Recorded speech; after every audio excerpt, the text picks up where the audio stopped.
매주 화요일 오후 2시가 되면 여러분들을 찾아뵙는 국민통합방송 통일원데이 시작하겠습니다. 음악 잘 들으셨죠? 그 음악 들으실 때 뒤에 보이는 배경이 바로 북한 땅입니다. 오두산 전망대에서 이 촬영을 했다고 하는데요. 그 가사 중에서 I hope someday you join us. 정말 이거 아주 들어도 꼭 그러고 싶다는 소망이 간절하네요. 벌써 오늘은 그 몇 분이 들어오셔서 서로들 인사 나누시는 모습, 백설이님, 염혜정님, 고맙습니다 이렇게 들어와셔서 처음부터 댓글 남겨주셔서 연휴 잘 보내셨죠? 특히나 오늘 아침에 수도권에 사신 분들은 고생 많이 하셨어요. 저도 땀을 많이 흘렸는데 지하철에서 그 장애인 시위대들이 시위를 하는 바람에 지하철이 오도 가도 못하고 그 젊은 직장인들이 막 이리 뛰고 저리 뛰고 또 버스로 갔다가 버스에서 못하니까 또 막 택시는 아예 없고 아주 아수라장이 났는데요.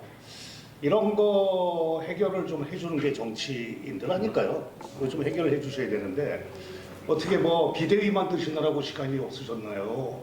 아니면은 당대표 그 검찰에 출석하지 말라고 회의하시느라고 바쁘셨나요? 저희 통일한국당에 만약에 현역 국회의원이 있었다면 몸으로 가서 일단 이 전철이 좀 원활하게 다니게 정상화 시켜놓고 그리고 나서 그분들하고 대화를 하든 이렇게 하는 국회의원의 모습도 보고 싶습니다. 오늘 아침에 제가 각 정당의 그 논평과 브리핑을 한번 열어봤더니요.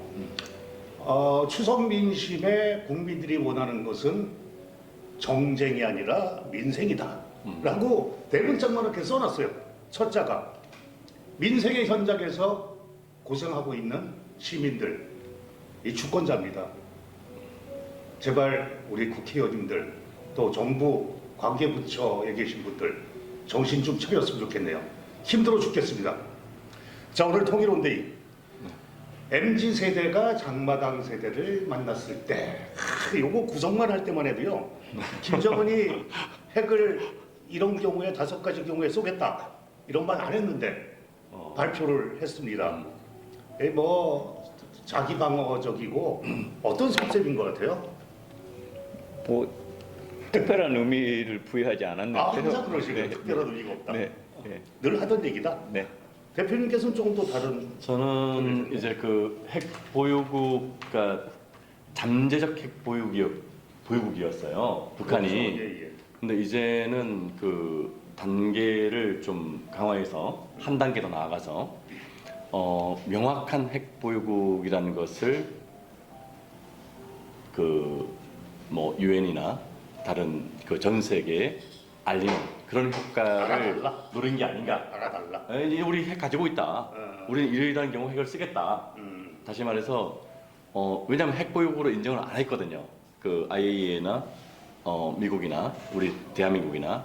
근데 이제는 우리 핵 가지고 있으니까 우리 이러이러한 경우에 법에 명시할 정도로 그 사용 하겠다 할 정도로 좀 대담하게 우리는 핵 보유국이다라고 한 번 더 천명하는 그런 효과를 노린 게 아닌가 싶습니다. 네. 하여튼 북한의 그 행동은 아마 우리한테도 그렇고 미국한테도 그렇고 좀 제발 자기들 좀 알아봐 달라 이런 뜻도 포함이 돼 있다는 그 논평들을 많이 봤습니다. 여의도 풍양 시작할 텐데요. 여러분 추석 동안에 정치 얘기 잘 안 하셨죠? 요즘은 추석 때도 정치 얘기를 잘 안 하시더라고요. 가급적. 어떻게 여의도 풍양 하나씩 이렇게 제가 내용에다가 각각 하나씩 좀 해오라 하는데 저는 그 여환섭 전 법무연수원장님이 퇴임하면서 남겼던 말, 이분은 그 검찰총장 후보로도 나갔었죠. 검찰 국민 호주머니 속 1,000원짜리 한 장의 가치도 없었다 라는 말을 남기고 퇴임을 했어요. 근데 그 내용을 들여다보면은 이 정치권이 말이죠, 검찰의 정치적 중립을 지켜줄 것이라는 거는 100% 환상이다. 검찰은 정치권의 그 바람을 어떻게 견뎌낼 방법이 없다. 이 검찰에 오래 계셨던 분이 이런 말씀을 하셨어요. 그러니까 이 검찰의 여러 가지 행동들 중에서 국민이 앞에 있는 게 아니라 정치권이 앞에 있었다는 얘기를 하면서 떠났는데 참 이래도 됩니까? 검찰에 가본 분들은 아실 텐데 저는 잘 안 가봐가지고 모르겠어요. 하여튼 검찰이 국민 속에 있어야 되는데 한마디씩 해주시죠. 먼저. 그러니까 이 검찰 뭐 그 이슈는 별로 저는 관심이 없고요. 이제 뭐 하나 고르라고 하니까 저는 네. 아니 멘트를 먼저 하고 이제 그렇지. 그러세요. 두 분이 이슈 하나씩 던지시고. 네, 저는 이제 그 인사권이 네, 대통령한테 있지 않습니까? 그렇죠. 대통령을 통한 법무장관을 통한 그다음에 이제 검찰 인사다 보니까 그런 측면에서 그 인사권이 있는 정치권에 줄을 댈 수밖에 없고 거기에 눈치를 볼 수밖에 없고 어떻게 보면 검찰의 그러니까 권력의 성역이면서도 권력의 한계죠. 그 검찰의 한계죠. 그러니까 그런 측면에서 이해하면 되고 정말 뭐 그 국민을 위해서 국가를 위해서 공무를 수행하는 데 있어서 좀 깨끗하게 검사 역할을 한다면 무슨 문제가 있겠습니까? 그러니까 좀 더 좋은 보직, 좀 더 나은 좀 직위를 위해서 줄서기하고 비리가 있는 검찰이 되고 하다 보니까 이런 문제가 생기는 거죠. 그러네요. 우리 정치권에도 검찰 출신들이 많이 들어와 계신데요. 그분들이 더 좀 잘 이런 것들을 해결해야 될 것 같은 느낌이 들고요. 한편에서는 검찰시민위원회라는 걸 좀 바로 발족해서 이 검찰의 모든 활동들을 상세하게 그 절차와 이런 과정을 투명하게 공개하는 방법도 내 방법이다. 이런 얘기를 꺼내놨는데 참 먼 얘기 같고요. 검찰이 어떻게 가야 될지 아마 국민들이 먼저 아실 테니까요. 그런 것들을 좀 우리가 강하게 우리 통일한국당에서 앞으로도 검찰에 관한 문제도 한번 다뤄보도록 하겠습니다. 잡혀가기 전까지 한번 열심히 해보도록 하겠습니다. 왜 그런 말씀하세요? 이거 검찰은 무서워. 우리 그 통일연구원장님도 항상 하시는 말씀이 이거 그 검찰에 잡혀갈 각오로 이 뭔가 정치권에 돌을 던지고 그래야 이거 국민들의 대변하는 거다 이런 말씀하셨는데 잡혀가기 전까지 한번 보겠습니다. 근데 자, 어떤 거 그런 얘기 하시면 안 되는데 왜 그런 얘기 하시죠? 아니 검찰 통제를 이야기는 뭐 별로 하고 싶지는 않은데 예. 저는 그러니까 이제 검찰이라는 걸 하나의 동일체로 보는 거는 이제 깨진 것 같다는 생각이 들어요. 그리고 이제 항상 이제 우리가 이야기할 때 보면은 마치 이 정부에서 집권 당에서 100% 검찰을 통제할 수 있고 또 그 결과를 재판으로 가져가면 또 판사들을 100% 통제해서 원하는 결과를 가져올 수 있다는 식으로 전제를 하고 말을 해요. 근데 이제 우리 사회에서 그런 동질성은 깨진 것 같고 사실 뭐 집권당에서 검찰의 마음대로 움직이고 뭐 재판의 결과를 좌지우지할 수 있다라고 생각하고 이야기를 하고 비판을 하는 거는 좀 안 맞는 것 같다는 생각이 듭니다. 그래서 뭐 거기는 뭐 좀 개선할 게 많이 있기는 하지만 뭐 개선할 게 있죠. 저는 그렇게 아까운 시간을 많이 뭐 거기 하고 싶지는 않고 사실 저는 제일 관심 있게 봤던 이제 뉴스는 그 윤석열 대통령이 유럽 거기 장례식에 그 영국 여왕 엘리자베스 여왕 거기 장례식. 참석하러 가신다고 한 거 그 뉴스가 참 관심 있게 봤습니다. 관심 있으세요? 좋게 봤어요. 저는 굉장히 좋게 어떤 봤고 측면에서 관심 있었어요? 좋게 봤고 뭐 우리나라가 이제 정말 글로벌 리더 국가가 됐구나. 뭐 그런 행사에 빠지지 않고 간다는 거는 그만큼 이상이 높아졌다는 거 초청 아닙니까?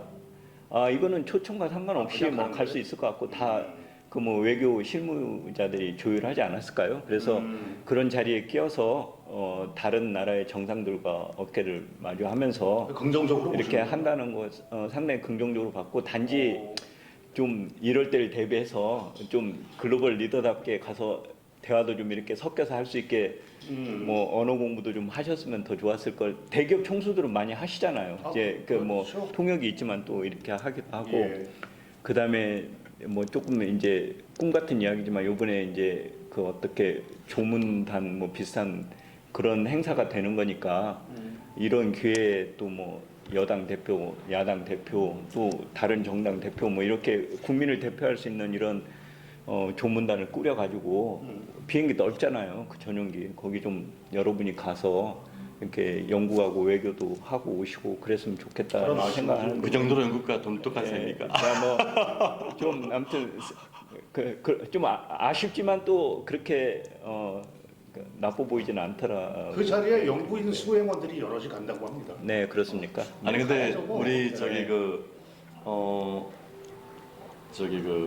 우리 역대 대통령이 서거했을 때 영국에서 총리들이 왔었나요? 뭐 잘 기억이 없습니다. 네, 살펴봐야죠. 네. 뭐 대통령급은 안 오고 오셨겠죠. 네. 대표님 혹시 추석 때 뭔가 좀 하나 뽑으신 게 있습니까? 추석 때요? 예. 아, 이게 뭐가 있을까요? 역시 아니 그러니까 저 추석 때 뭐 그 야당 대표의 그 검찰 불출석 네네. 그것이 마치 정치 그 보복인 것처럼 시원해서. 네. 정치적으로 좀 이렇게 좀 보복인 것처럼 이렇게 좀 얘기하는 것과 또 뭐 김건희 그 여사 뭐 특검법 예. 해가지고 나왔는데 저는 좀 서로 좀 이렇게 뭐 당당히 가서 조사받고 잘못한 게 있으면 단죄를 받고 잘못한 게 없으면 당당하게 그 투명하게 밝히고 하면 되지. 뭘 그 정치적 논쟁을 가지고 계속 정쟁만 하고. 아니 있고. 가져가려고 당론으로 정했대. 아 그러니까 이거 지금 제가 봐서는 제2의 조국 사태가 될 수도 있다 생각해요. 왜냐면은 부패를 보고도 부패하지 그 부패를 보고도 부패를 감싸려고 집단이 세력의 어떤 그 힘을 보여줬을 때 전체적인 집단 부패로 갈 수가 있거든요.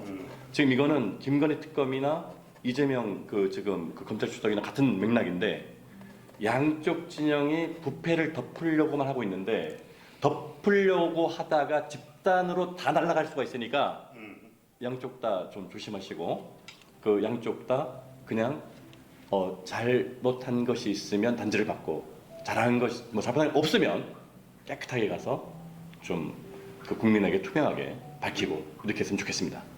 예. 대표님께서 말씀하신 거 이 보면은 윤석열 정부를 좀 못마땅하게 생각하는 사람이나 네. 이재명 당대표를 좀 좋아하는 사람들조차도 출석해서 조사받아라라는 여론이 많습니다. 아 저는 좀 그렇게 생각해요. 왜냐면은 당 대표님 가서 잘못이 있으면 단죄를 받고 잘못이 없으면은 투명하게 깨끗하게 정리하세요. 라고 얘기하는 것이 예. 그 소속된 당의 국회의원의 역할입니다.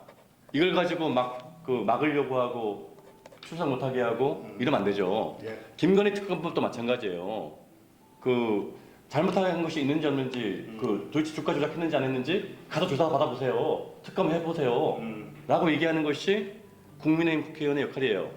근데 이걸 써가지고 국민을 개돼지로 알고 말이야. 자꾸 이게 방탄으로 하고 막고 이러면 되겠습니까? 알겠습니다. 우리 잠깐 끊었다 갈게요. 생방송 보시는 분들은 그냥 보시고요. 저 사이드 카메라 지금 켜져 있나요? 제가 그냥 동영상 모드로만 해놓고 플레이를 안 시켰는데 한번 점검하셔서 또 사이드로 좀 켜주시고요. 자 가겠습니다. 자, 이제 본격적으로 우리 MZ 세대와 장마당 세대가 만났을 때 들어만 봐도 대한민국의 MZ 세대. MZ 세대라는 거 뭐 다 아시잖아요. 1980년부터 1999년 정도에 출생한 그 Z 세대와 97년부터 2012년까지 출생한 세대를 다 합쳐서 그 아날로그와 디지털을 모두 통틀어하는 그런 자란 세대를 MZ 세대라고 한다. 이제 그런 젊은이들 그 연령대하고 똑같은 연령대가 북한에 존재하는 게 이른바 장마당 세대라고 합니다. 여러분 잘 아시다시피 북한의 그 흐름은요. 1세대는 항일 투쟁을 했던 사람들이고요.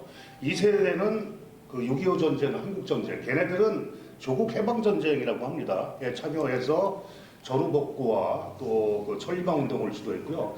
북한의 3세대들은 그 공업화와 경제발전에 좀 힘을 썼다 그러고 이제 4세대가 바로 고난의 행군 1993년 4년부터 고난의 행군을 겪으면서 100만 명 이상이 아사했던 그 시절에 어쩔 수 없이 국가가 주는 배급이 안 되니까 알아서들 각자 도생 장마당에 나가서 그냥 어떻게든 살아보려고 했던 그 세대들이 바로 장마당 세대라고 합니다.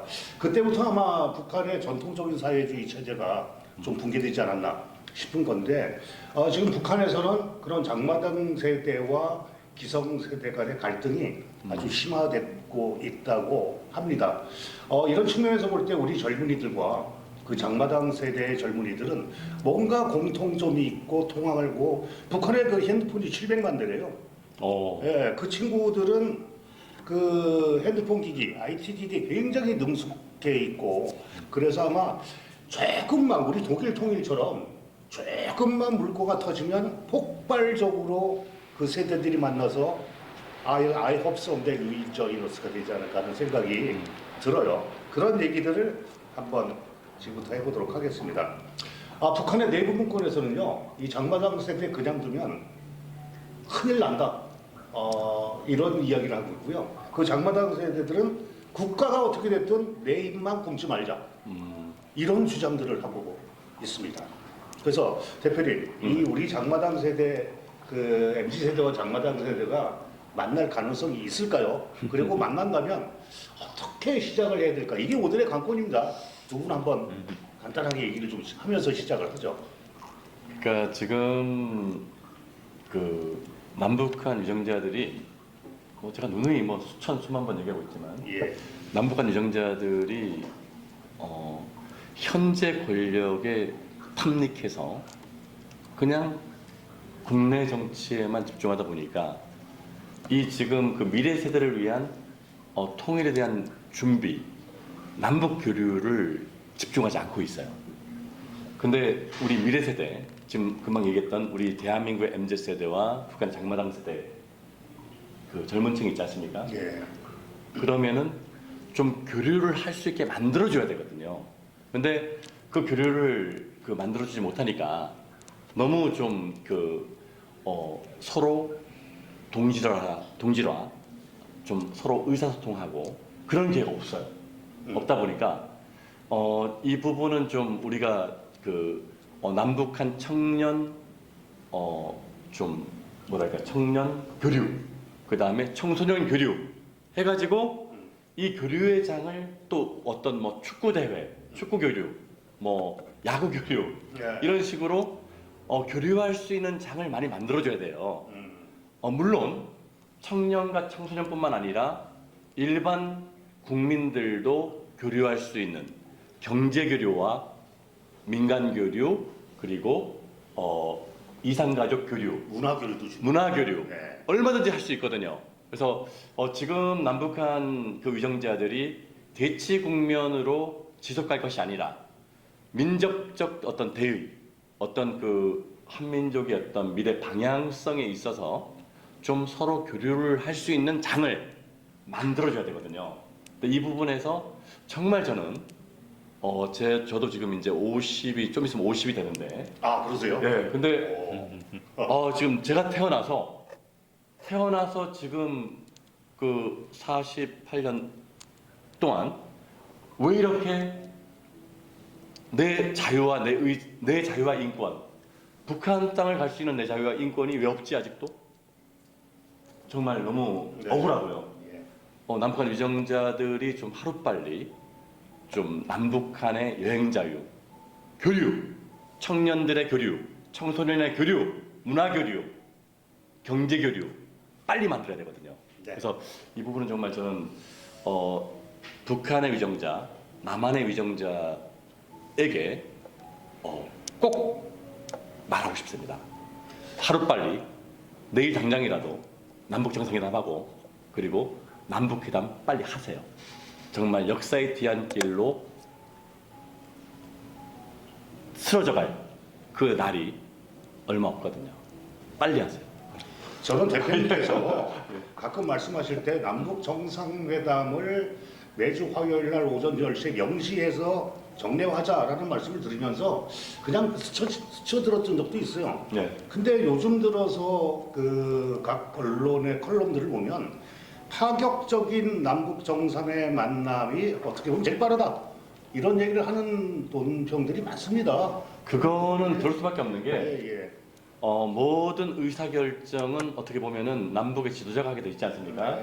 지금의 어떤 뭐 남한의 대표하고 있는 윤석열 대통령이나 북한을 대표하고 있는 김정은 그 위원장이나 이렇게 어떻게 보면은 이 당사자들 최고 의사 결정을 할 수 있는 당사자가 만났을 때 이게 좀 속도가 나거든요. 밑에 당국자들이 아무리 만나봐야 재가를 받아야 돼요. 최고 그 의사 결정권자에. 네. 그래서 최고 의사결정권자 남북 정상회담이 매주 있을 정도로 자주 만나되 남북 당국자회담은 매일 24시간 풀가동을 해야 된다. 그랬을 때 남북 교류와 그리고 통일 한국이 앞당겨질 수 있다. 저는 이렇게 확신하고 있습니다. 알겠습니다. 최우영 위원장님한테 질문을 하려고 하면 또 관심 없다라고 말씀하실 것 같아서 관심이 있는 것도 있어요. 없는 그래요? 것도 있지만. 하여튼 이 전제를 이 꿈꾸는 자들이 항상 세상을 바꾸어 왔다라는 말을 전제로 하고 자 힘든 일이지만 MZ세대와 장마다 세대 어떻게 만나게 할 것이며 만나서 어떤 활동을 하면 좋겠는지 한번 여쭤보겠습니다. 글쎄 이제 왜 만나느냐, 왜 만나게 해야 되느냐 하는 생각을 조금 한번 해볼 필요가 있을 것 같아요. 그러니까 그 약간 시각의 차이인데, 저는 이제 그 정치인들이 특히 이제 대통령과 같은 그런 이제 권한을 가진 사람들은 역사적인 사명감과 소명의식이 있어야 된다고 생각을 해요. 그러니까 제가 이제 역할론 이야기도 이제 가끔 하는데 저는 대통령이 시장바닥 가서 뭐 이렇게 하는 거 별로 그렇게 좋아하지 않거든요. 그러니까 그 역할은 다른 사람한테 위임할 수 있다라고 생각하고 하지만 아까 당 대표님이 말씀하셨던 어떻게 보면 이 남북 문제, 통일 문제는 정말 대통령의 역할과 소명의식이 정말 중요하다는 생각이 들어요. 그런 시각에서 좀 할 수 있는 거를 해야 된다고 생각하고 오늘은 이제 이 양쪽의 젊은 세대를 비교한다고 그래서 저는 그게 약간 좀 동떨어진 이야기 같지만 인권 차원에서 한번 생각을 해봤어요. 그러니까 지금 남한의 젊은이, 북한의 젊은이들이 과연 그 인간이 가지고 있는 그 기본적인 권리를 충분히 누릴 수 있도록 정치 지도자들이 역할을 하고 있는지 그 생각을 하고 좀 비교를 해봤어요. 그래서 아까 뭐 북한을 방문할 권리 뭐 네. 그런 말씀도 하셨지만은 그 인간이 가진 근본적인 권리와 그 권한이라는 게 있거든요. 그거를 제약하는 거를 해결해 주는 게 정치의 역할 아닙니까?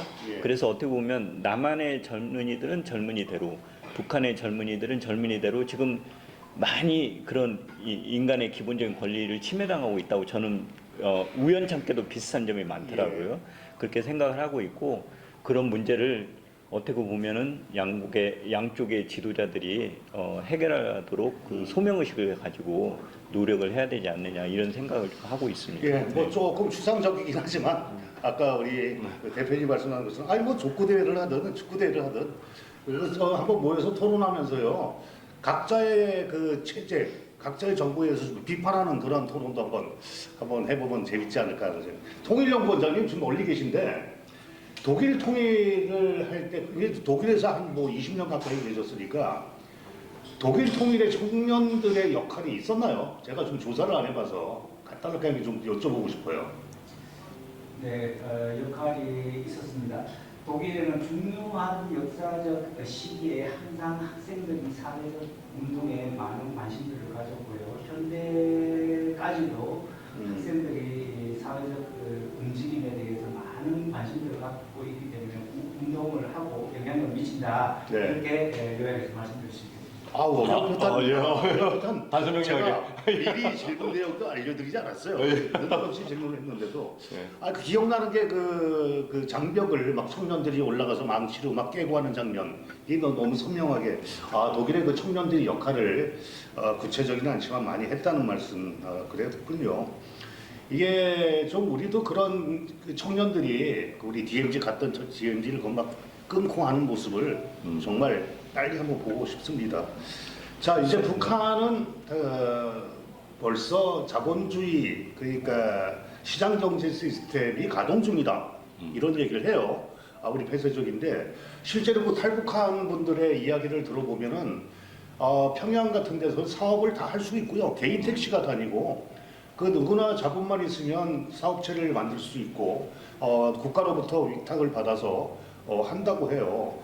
그 문화도 많이 들어갔습니다. 해를 품은 달, 또 그 태양의 후예, BTS 군인들이 BTS 춤추도 추고 그런데요. 그만큼 이제 이런 여러 가지 문화적인 것들이 북한에 유입이 됐는데 이발소도 두 가지가 있다고 해요. 나라에서 구경하는 거는 2,000원 달랑. 그리고 민간이 하는 그 이발소는 15,000원. 근데 이제 2,000원짜리 가면은 딱 북한식 머리 잘라주고 15,000원짜리 가면은 조금 그 개성 있게 이렇게 한다고 하고요. 제가 네네. 그 대목에서 하고 싶은 말이 있는데 네네. 우리가 이제 북한하고 남한하고 비교하거나 북한 이야기를 하는 경우가 많아요. 예. 근데 그거를 마치 먼 나라 아프리카의 뭐 그 어떤 거를 소개하는 듯이 북한에는 뭐 이런 것들이 있고 뭐 이런 게 있다.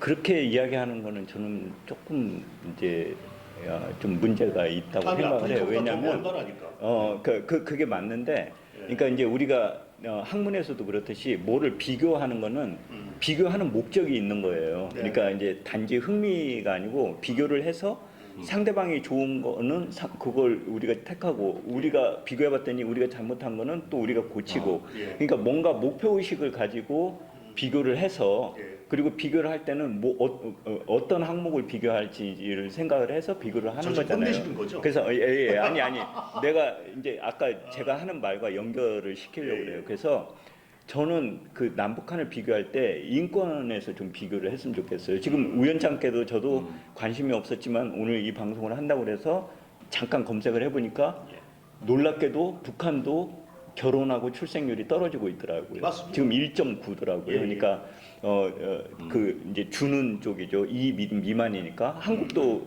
지금 결혼 출생이 떨어지잖아요. 예. 왜 그러죠? 사회적인 그 뭔가 장애가 있고 그런 것 때문에 그렇잖아요. 북한도 그 똑같은 지금 이유가 있는 거예요. 그래서 어떻게 보면 저는 이제 결혼, 출생 이런 것들이 인간이 가진 어떤 기본 그런 권리 중에 하나라고 생각을 하는데 그런 사회적인 제약 때문에 어떤 이제 그런 정치 시스템이나 이런 것 때문에 그 젊은이들이 그런 욕구를 못 느끼고 그렇게 안 하는 거잖아요. 그래서 이런 거를 해결해 주는 게 정치의 저는 역할이라고 보고 아까 제가 그 인권 차원에서 그 말씀드린 게 그런 거고 북한의 여성 같은 경우도 굉장히 심각한 그 인권 문제가 있다고 그래요. 그래서 그 UN 보고서 같은 데 보니까 여성의 신체적인 자율권이 없다 북한은. 그래서 뭐 그런 성적 학대나 뭐 이 자기 의사 결정권이나 이런 것들이 아주 최악이라고 그래요. 그러니까 이제 그런 문제를 그러니까 이제 우리가 통일 이야기를 할 때 경제적인 이유로 많이 이야기도 하지만 우리 당 대표님이 가끔 이야기를 많이 강조하는 게 북한에 살고 있는 국민도 우리 국민이잖아요. 여기 사는 국민도 우리 국민이지만 그래서 빨리 통일이 돼서 정말 남북한의 국민들이 그 인간으로서 가진 그런 권한을 충분히 누릴 수 있는 그런 나라를 만들어야 되지 않겠냐. 그게 정치인의 사명이고 그렇죠. 역할이라고 생각을 하는 거죠. 저는. 당연히 문제이긴 한데 맞습니다. 이제 이런 식으로 이제 하나씩 접근해 가면서 그런 것들 풀어야 돼. 진짜 북한 아까 여성 얘기를 했는데 여성들이 오빠만 오빠로 부를 수 있다고 하네요. 그러니까 친이청가계가 아닌 경우에 이성한테 오빠라 그러면 걸려요. 그리고 쪽팔리다는 말도 못하고. 그러니까 여러 가지 언어의 장벽이 그러니까 못하게 하는 말이 많아요. 남친 뭐 이런 이야기. 이런 얘기 하다 걸리면은 반동사상 문화배교법에 걸립니다. 또 하나는 청렴도양보장법에 걸려요. 근데 이게 얼마나 세냐면 집행유예도 없고요. 최대 사형 최하 15년 뭐 이렇습니다. 이런 식으로 그 아까 제 처음에 얘기했듯이 이 장마당 세대들이 그런 문화적으로 자본주의에 물들어가니까 국가에서 아주 비상이 걸린 상황이에요, 대표님. 네. 그러면 이렇게 북한의 젊은이들이 바뀌어가고 그 해외에서 들어오는 소식들을 이제 접하고 우리 남한의 문화도 자기네들이 이제 즐기려고 하고 있는데 막 모르게 네. 이거를 어떻게 우리가 접근을 하고 아까 말씀하신 그냥 뭔가 희화하지는 않으면서도 그 정권의 그 높은 곳에 있는 그런 정권들하고 대화를 하면서 이들하고 접촉할 수 있을까요? 이게 참 어려운 문제인데요, 말이죠. 그들은 맡고 싶은 거고. 그러니까 제가 봤을 때는 그래서 정상회담이 답이라는 얘기예요. 왜냐면은 북한의 체제가 그 김정은 그 위원장이 그 남북 청년 교류 활성화 시키세요. 남북 군사회담 하세요. 그 공동체 현장 만들어서 통일 진행하세요. 라고 얘기했을 때는 물론 뭐 남한의 대통령이 또 그걸 그 받쳐줘야 되지만 그렇게 했을 때는 좀 그 교류가 빨라질 거예요. 그러니까 지금 왜냐면은 지금 그 대한민국에 아직 국가보안법이 있고 북한에 또 뭐 저기 그 남북 교류에 대한 또 제한을 하는 법이 있거든요. 그러면은 뭐 안전법이나 있겠죠. 그러면은 이런 법에 의해서 그 민간 단체나 일반 그 시민들이 통일 활동을 할 수 없는 것이 현실입니다. 그래서 이 부분은 남북 지도자가 남북 정상회담 정례화를 통해서 빨리 남북 교류의 물꼬를 터줘야 된다. 이것이 바로 핵심적인 방법이다. 저는 이렇게 생각해요. 왜냐면은 민간이 잘못 활동하다가는 국내법에 의해서 진짜 그 교도소 가야 되거든요. 그러면 안 되잖아요. 근데 그것을 만들고 있는 이 위정자들이 저는 이해가 안 됩니다, 진짜. 그래서 우리 통일한국당이 하루빨리 집권해서 이 부분을 빨리 해결해 줘야 돼요. 그래서 우리 국민들이 정말 앞으로 있을 선거에서 통일한국당 후보를 꼭 지지해 주셔야 돼요. 그래야지 남남 갈등이 해소되는 국민통합으로 70년 이상 대물림되고 있는 남북 분단을 넘어서 통일한국으로 갈 수 있습니다. 죄송해요. 북한에서는 그 실업자가 없는 거잖아요. 그러니까 이제 국가에서 의무적으로 직업을 정해준다고 그러더라고요. 제가 알기로는. 그러니까 군대 10년 갔다 오고 뭐 그다음에 그 사람의 자질이나 이런 걸 봐서 너는 광산으로 가, 너는 뭐 저기 비트코인 하는 거 해, 뭐 이렇게 국가가 정해주고 그래서 직업 선택의 자유가 없는 거죠. 어떻게 보면 취업률은 100%인 것 같은데 일부분 그것도 예. 과거 얘기라고 합니다. 그렇습니까? 놀고 싶으면 노는 거고. 예. 그리고 자기 돈 벌러 다니더라고 젊은 세대들은요. 네. 나라가 시키는 대로 안 한다니까요. 네. 그저 사업해서 자기 돈 벌 생각을 해요. 실제로. 그래서 여러 가지 그 콘텐츠를 가지고 자기 개발도 하고. 그러니까 굉장히 많이 바뀌었어요, 정말로. 그런데 김정은 위원장도 그걸 알아요. 아는데 국가가 통제하는 것보다 개인한테 맡겨놨더니 효율적이다라는 걸 본인도 알고 있습니다. 그리고 어느 정도 컨트롤 하는 거예요. 실제로 우리가 알고 있는 것처럼 너는 뭐 목공소 가, 너는 뭐 어디 가, 이런 거는 이미 그 고난의 행군 때 어느 정도 분개됐다. 다 장사합니다. 특히 평양에는 그 탈북하는 사람 말 들으면은 이런 식으로 가서 뭔가 그 자유의 물결 또 변화의 물결 이런 것들이 시작되면은 아마 그야말로 블루오션이 될 거다. 창업에 블루오션이 될 거다. 이런 전망도 많이 합니다. 이 대표님 하실 일이 많아요. 거기 가시면 진짜로. 좀 빨리 통일 예. 한국 만들어야죠. 거기다가 우리 민족 통일 빌딩을 좀 제대로 하나 쫙 세우면은 좋을 텐데 거기는 북한에 지금 그 높은 아파트에는 꽃제비들이 산다고 해요.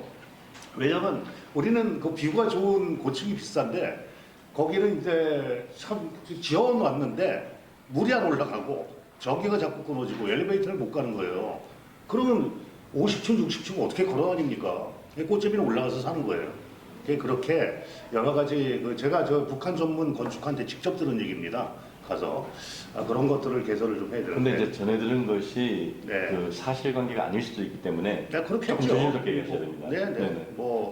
그 북에 있다가 오신 분들도 그동안 변화된 걸 모르거나. 네. 또 그럴 그다음 그 수도 사람들이 있는데. 또 잘못된 정보를 줄 수도 있고 하기 때문에 그럴 가능성도 있죠. 그건 좀 예. 잘 예. 그러니까 이번에 어쨌거나 한번 더 가셔서 조사를 좀 하고 오시죠. 평양에 좀 들어가서. 그럼 뭐 제가 그렇게 뭐, 깊숙이는 예. 못했지만은 제가 네, 보는 뭐. 그런 또 얘기하시는 거는 좀 틀리거든요. 예, 몇 차례 또 갔다 예, 오셨으니까. 아니 어쨌거나 저는 그러니까 이제 정확한 실상은 모르지만 북한의 그 청년 세대도 그렇게 행복한 것 같지 않고 여러 가지 이유로 남한의 지금 청년들도 그렇게 행복한 것 같지 않아요. 그래서 이 문제를 저는 남한하고 북한하고 이렇게 비교하는 거 별로 마음에 안 들어요. 왜 저기 더 잘 사는 미국이나 유럽 국가들하고 비교를 하지?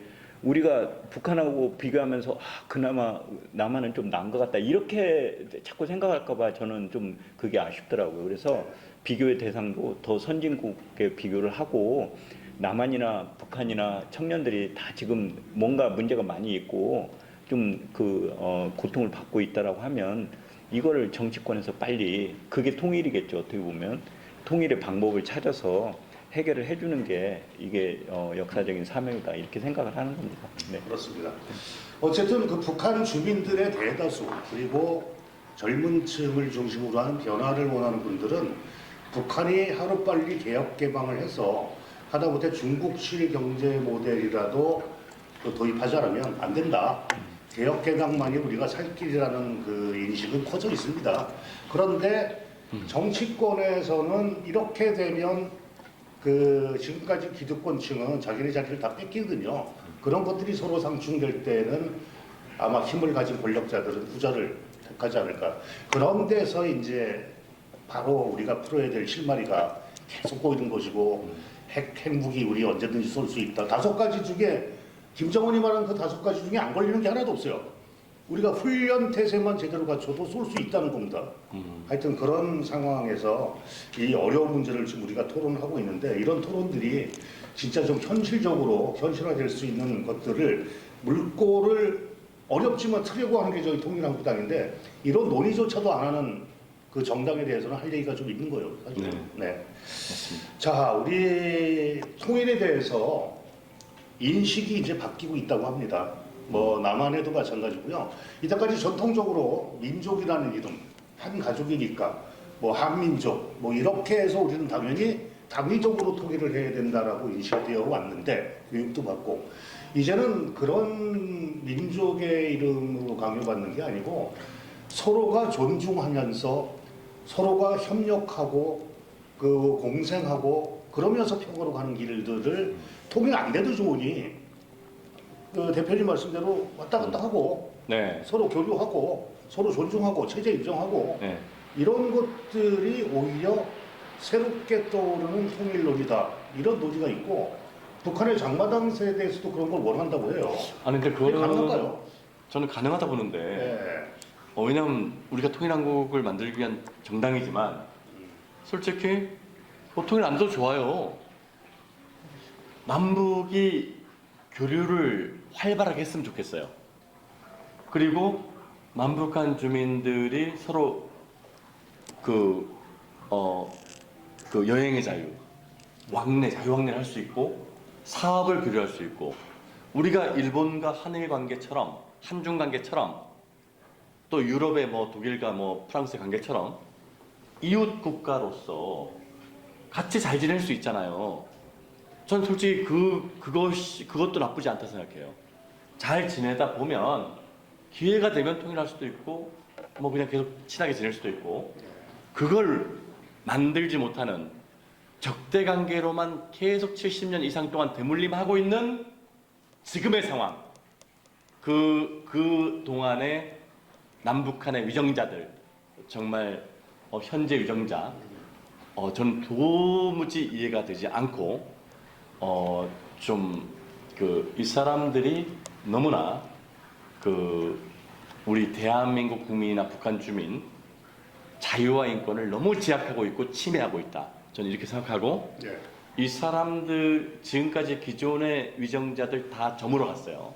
역사의 뒤안길로 쓰러져 갔거든요.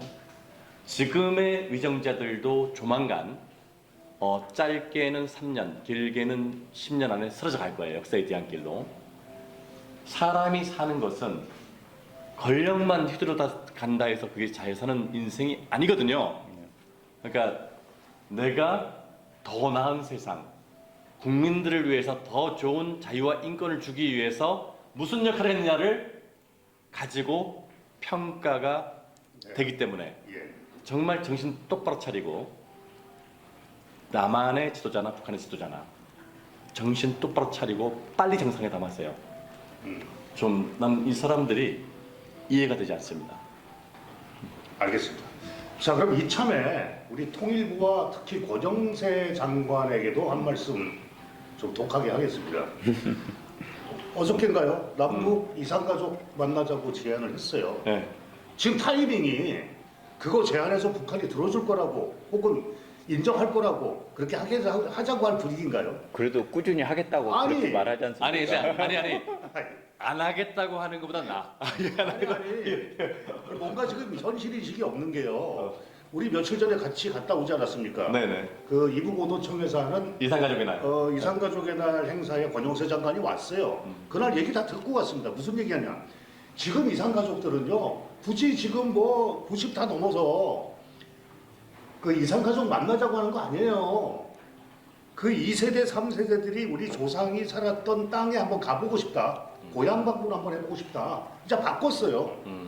그리고 그 고향 방문을 추진하기 위해서 이분들이 스위스, 스웨덴, 하다못해 캄보디아, 베트남 이런 데 가서 제3국을 통해서라도 비자를 받아서 어떻게 좀 해가지고 고향에 한번 가고 싶은 이런 것들을 현실화시키기 위해서 이산가족의 날도 국가기념일로 지정을 하자. 뭐 이런 호소를 하고 있는데 그날 가더니 그 다음날 바로 느닷없이 남북 이산가족 상봉. 와, 좀 현실성 있게 통일부가 요새 일선을 놓고 있다는 말이 들립니다. 통일부가 통일 안 하고 정치하고 있다. 그것이 이제 그 윤석열 정부의 한계죠. 다시 말해서 그 자신감이 없는 거죠. 북한을 설득해서 정상회담도 하고 교류를 할 수 있는 자신감이 없고 그 다음에 능력도 안 되는 거죠. 그러니까 정말 좀 안타깝습니다.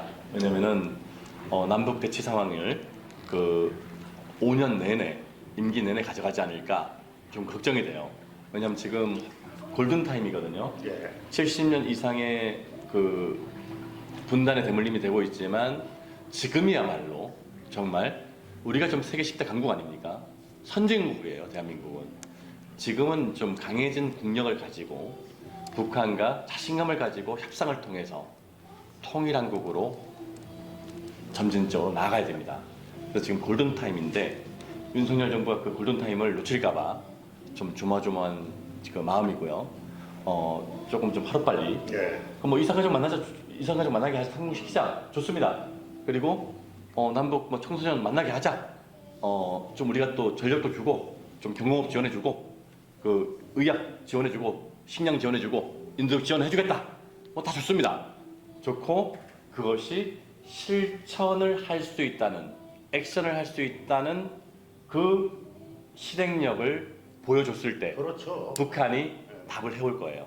그러면 그 진정성 있는 그런 좀 제안을 하고 협상을 제안했으면 좋겠어요. 아, 공감합니다. 네네. 말로만 그냥 하는 게 아니라. 예. 자, 정책위원장님 그리고 우리 통일연구원장님도 나와 계신데요. 이제 의식이 변이 젊은이들 중심으로 바뀌어왔고 그들이 동질성도 이제 어느 정도 파악을 했어요.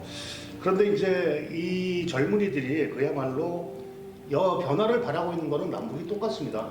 그래서 어쩌면 그 평양의 봄이 올 수도 있다라는 생각을 하는데 이들의 그런 공통점을 가지고 이들한테 뭔가 마당을 깔아주고 교류하고 협력하고 평화 공존할 수 있는 이 놀이터를 하나 만들 수 있는 구체적 방안들을 한번 정책위원장도 그렇고 우리 통일연구원장도 그렇고 한번 실제로 가장 쉽게 할 수 있는 것부터라도 하나 한번 만들어서 뭐 제가 언뜻 떠오른 거는 북한의 젊은이와 남한의 젊은이가 해외 유학 가서 만날 수도 있어요.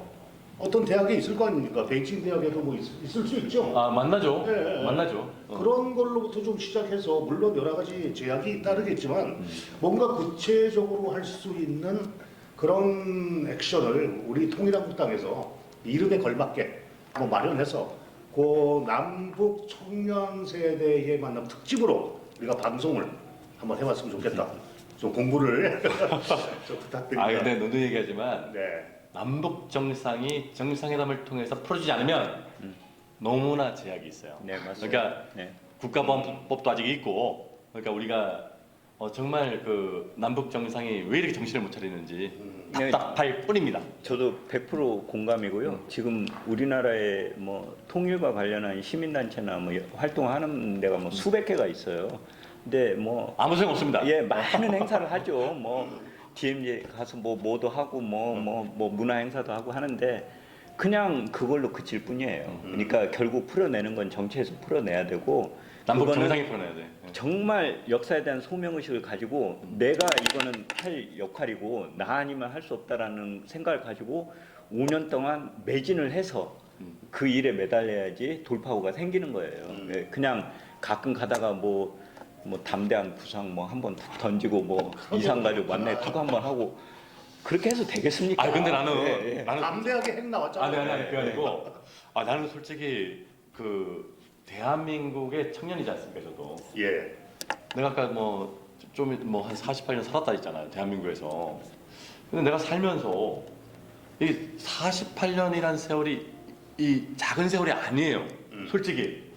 근데 이 엄청난 50년에 가까운 반백년에 가까운 세월을 대한민국에 태어나 살고 있는데 아니 정말 그 통일한국을 만들기 위해서 금방 얘기한 것처럼 뭐 적십자회담, 이산가족 상봉, 정상회담 뭐 띄엄띄엄 이렇게 간헐적으로 그걸로 끝났어요. 네. 우리가 지금 그 대한민국의 공식적 그 통일 방안인 민족 공동체 통일 방안 속에 첫 스텝 민족 공동체 헌장 채택도 못했어요. 그냥 남북 정상회담이 김대중, 노무현, 문재인 5번 만나지 않습니까? 근데 이 사람들이 한 것은 선언으로 끝났어요. 그렇죠. 예. 이게 무슨 정치예요 이게? 보수 대통령들은 정상회담 하지도 못했어요. 근데 진보 쪽의 대통령이 정상회담 했는데 쇼로만 끝나고 선언 한 번만 끝난 거예요. 정말 문제 많습니다. 왜냐하면 로드맵을 통일한국으로 가는 로드맵을 합의를 통해서 공동체 헌장이든 통일 조약이든 결과를 만들어야 되거든요. 이영표 그 전 국가대표가 얘기했죠. 그때 러시아 월드컵 때인가요? 예. 월드컵은 뭐라 했어요? 연습하러 온 자리가 아닙니다. 결과를 만들고 실행을 해야 되는 자리입니다. 이겨야 되는 자리입니다. 얘기했지 않습니까? 좀 그 정상회담을 못하는 대통령들이나 정상회담을 했어도 단순 선언으로 끝난 사람들이나 답답할 따름이고요. 진짜 이 지금 반백년 살고 있는 대한민국 땅에 살고 있는 대한민국 청년 이경희도 아직도 북한을 자유롭게 가지 못하는 지금 저녁에 나 진짜 다시 한번 얘기하지만은 함흥 가서 함흥냉면 먹고 싶어요. 알겠습니다. 근데 그걸 못하게 하는 이 위정자들, 남북한의 위정자들을 정말 역사에 준엄한 심판을 단호하게 하고 싶습니다. 대표님께서 말씀하신 거를 이게 좀 조세호에 있어요. 예. 그 남북의 뭐 아까 말씀 뭐 정확한 데이터인지 모르겠지만 남북의 청년들이 지금 바라고 있는 게요. 특수관계에서 이제 일반 외교 관계로 전환을 좀 하자 이런 얘기가 있고요. 실효성 없는 선언, 구상, 제안 등의 이제 반복 그만해라 이런 아니, 의견이 계속 이것들이 그냥 국내 정치용으로 선언하고 뭐 국내 정치용으로 뭐 합의문 채택하고 한 달 지나서 엉뚱한 소리 하고 이게 무슨 정치고 이게 무슨 예측 가능한 그 대표님. 정책을 펴고 있는 겁니까? 대표님 조금 진정하시고 그래서 여기 마지막 말이 나옵니다. 역사와 민족의 이름으로 강요되는 보수 진보 양측의 정치적 견해를 배제할 젊은 대안 세력이 필요하다라는 것들이 많은 대다수 청년들이 지금 바라고 있는 겁니다. 맞습니다. 우리 대한세력이 통일한국당이 되고 네. 우리가 전체 국민을 함께 국민과 함께 통일한국을 만들어 가야죠. 오늘도 시청해 주신 여러분 재미없게 보셨죠? 저희 정당에서 하는 방송이라는 것은 재미를 추구할 수가 본질적으로 사실 대세적으로 없습니다. 이 방송을 시청해 주시는 분들은 정말 대단하신 분들이고요. 뭔가 미래지향적인 분이 아닐까. 그리고 내 삶과 관계되는 그런 것들에 대해서 아주 미리 내다보는 해안이 있으신 분이다. 저는 이렇게 생각을 하고요. 자, 우리 이경희 대표님, 통일한국당의 당대표로서 지금 우리의 그 젊은 MZ세대들 그리고 북한의 장마당 세대 사실은 장마당 세대가 좀 언어가 어감이 그런데 그 시장 경제를 실제로 지금 하고 있고 겪고 있는 그리고 미래의 꿈과 희망을 가지고 살아가는 북한 젊은이들에게 시장 경제 세대라고 그래요. 예? 북한의 시장 경제 세대. 네, 시장 경제 세대 예. 그게 맞는 표현 같고요. 네.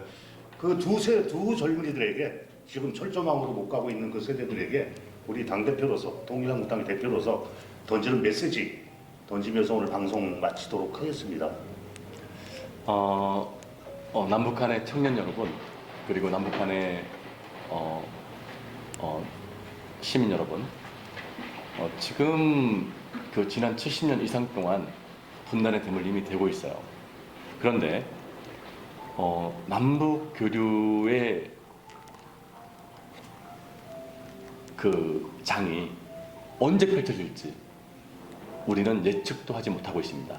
단지 대한민국은 대한민국 대통령한테 목매고 있고 북한 주민은 김정은 위원장한테 목매고 있어요. 이 사람들이 언제 풀어주지?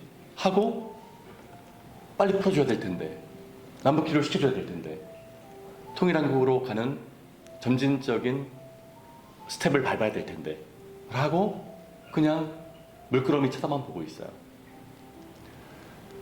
이제는 우리 청년들이 통일한국 그 이후를 계획하고 자기의 인생을 설계할 수 있도록 그리고 우리 청년들이 더 큰 자유와 인권을 가질 수 있도록 우리 위정자들이나 기성세대가 더 노력하겠습니다.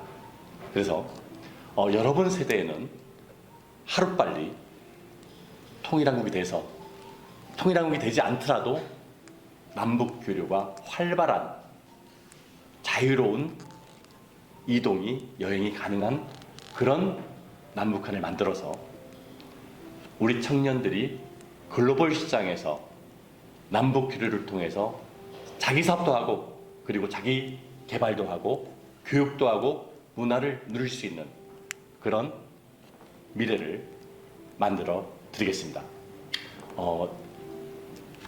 다시 한번 남북한의 위정자들에게 호소합니다.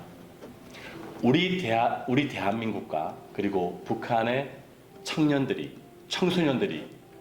통일한국의 꿈을 꾸고 그리고 자유와 인권을 최대로 누릴 수 있도록 복지를 최대로 누릴 수 있도록 하루빨리 정상회담하고 당국자계 회담하고 국회회담하고 서두르십시오.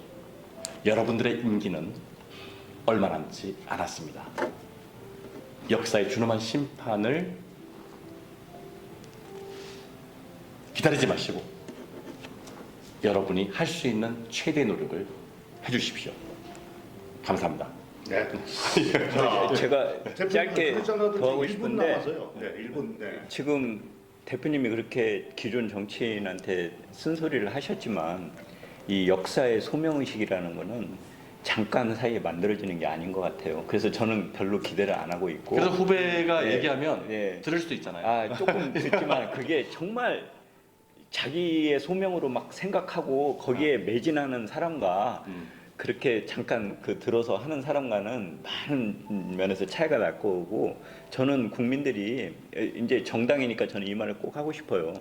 그런 역사 소명의식을 가진 사람, 이런 사람이 공약을 내고 그런 사람이 정책을 내고 하는 거를 보고 좀 표를 던졌으면 좋겠어요. 그러니까 다른 것들은 그런 소명 의식이 없어도 할 수 있는 것들이 많아요. 근데 이런 그 민족의 문제, 통일의 문제, 국민의 문제를 소명 의식을 가지고 할 수 있는 사람은 많지가 않거든요. 그거를 이렇게 알겠습니다. 말하는 사람 그런 거를 좀 듣고 거기에 표를 좀 몰아줬으면 좋겠어요. 그래서 네. 우리 통일한국당 집권을 해야죠. 그럼요. 네, 자, 방송 시간이 다 돼서 여기서 네. 마감을 하겠습니다. 자, 우리 이 시청해 주신 국민 여러분, 특히 젊은 여러분, 우리 통일한국 당사는 여의도에 있습니다. 국회의사당에서 불과 몇 미터 안 떨어져 있는데요. 젊은이들을 위해서 공간을 마련을 했습니다. 변화에 관한 북카페를 마련을 했어요. 여러분들이 마음껏 와서 쉬고 또 이렇게 즐길 수 있는 그런 공간을 마련을 했습니다. 지나가시다 보면 언제든지 부담 없이 오셔서 즐길 수 있고 또 그 이용하실 수 있고요. 저희들이 그 변화의 바람 뭐 당하고 뭐 비슷하지만 그래도 별개 조직인데요. 한 달에 몇 번씩 그 특별히 하는 행사를 합니다. 문화가 있는 화요일 해서요. 저 영화 감상도 하고요. 또 독서 포럼도 하고 있고 독서 모임도 하고 있고 또 야외에 나가서 이 고궁을 산책한다든지 하는 그 야외 버스킹도 지금 하고 있고 여러 가지 그 젊은 분들을 위한 그러한 그 공간들 활동 공간들 마련했습니다. 한번 오셔서 같이 한번 이야기하고 같이 활동하면서 또 다른 차원의 어떤 에너지를 한번 느껴보는 것도 어떨까 그 제안을 드립니다. 오늘 저녁에 영화 보는 날이죠? 네, 영화 보는 날이고요.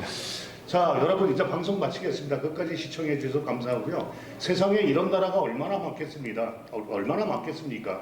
반드시 군대를 가야 되고 군대 갔다 와서 끝나는 게 아니라 예비군 훈련을 몇 년을 또 받아야 되고 옛날에 밥도 안 줬어요. 차비도 자기가 내서 가야 되고 이런 나라에 더 이상 살아야 되는지 한 인간으로서 좀 자괴감이 드는데 우리 젊은이들이 이런 것들을 해결할 수 있는 주인공이 되었다라고 생각합니다.